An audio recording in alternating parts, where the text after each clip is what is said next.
Let's now welcome political analyst Professor Dirk Kotze. Prof, thank you so much for your time and good afternoon to you. Let's start with the latest resignation. So this resignation in this position of the Secretary-General comes just 4 months after Dr. Maseko assumed this position following that on and off resignation that we saw from Arthur Zwane from the same position. Granted, it was before the High Command. What do you then make of this latest resignation? It does come, of course, as Dr. Maseko is being reported to have been reinstated by the Department of Health.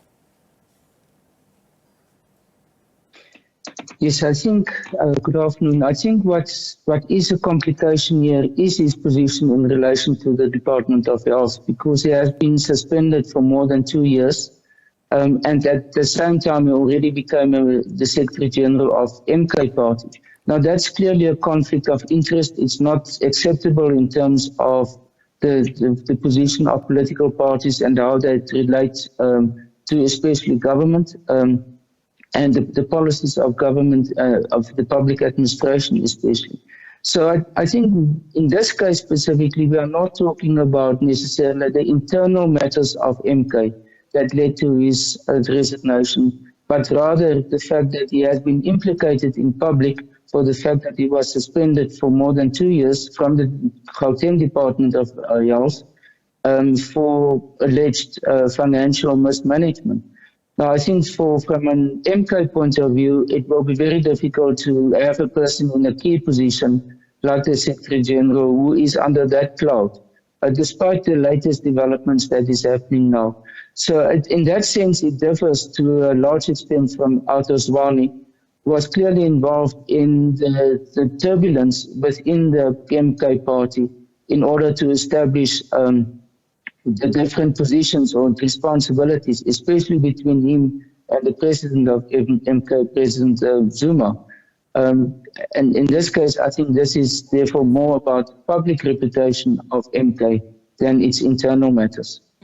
Let's talk then about what the party's next steps should be, because this was quite a senior position. I mean, 3 months ago, as you also alluded to earlier, we saw that the MK party announcing that National High Command, that body, of course, consisting, among others, of the party's president, as well as the deputy national organizer, Secretary-General, and his deputy, etc. I mean, this was a significant step for the MK party in announcing that leadership structure, because it didn't have those formulated structures in place. So the question then becomes, what does the MK party now need to do in terms of filling that key position? And will the next person actually retain that particular spot?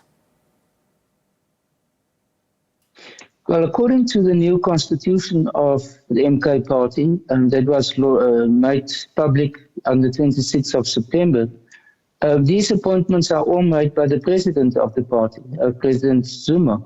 So they don't have to go through a process of elections or of even appointing acting persons until election is taking place. In the MK dynamics, there are no elections. All the appointments are done by the national president of the party, and that makes it easy for succession also, to not be able to, or not, that's not necessary to have acting persons until there's a new election for this. So I think this is why whenever someone is resigning, there's a quick replacement of them. And I think in this case, it will be again like that. What is, however, very important is that the fact that the top, what they call the officials, the 8 officials, next to the National High Command of more than 40 members, that they have to now determine what is the relationship between them and that of President Zuma as the president of MK. Because, as I've said, it's spelled out in the constitution, but it is, in a sense, a very top-heavy, a very centralized structure that they've created, where almost all power are in the hands of the president, President Zuma. And they will have to determine, because there's now other strong persons, like, for example, Floyd Shivambu, who is the national coordinator of MK, and then the question will be, how does he, for example, relate to that of the Secretary-General? Yeah. as well as the two new provincial coordinators or conveners, as they are called, that they were also appointed for KwaZulu-Natal and Mpumalanga recently. So there are new developments in MK, and they all would relate to what the function of a Secretary General will be. Prof, very quickly, just in a few seconds, actually, just your comments around the persistence, of the 10 former MK Party members who, of course, were, fired, if I can call it that, from the MK Party, again insisting on taking this party to court, now turning to the Gauteng High Court in Johannesburg. Just your take on how significant this is for the MK Party. Well, it's not about the MK Party as a party necessarily in terms of the politics of the party. It's very much about the interest of these 10 members who are now former members of parliament. In their minds, they have lost their income, and therefore it is about their material conditions and future. But it's not going to reflect very much on or at all on the dynamics and the work of the party in the broader sense of it. And I think this is one of the main headaches for them, is that they don't have actually a position in the party in order to negotiate for this.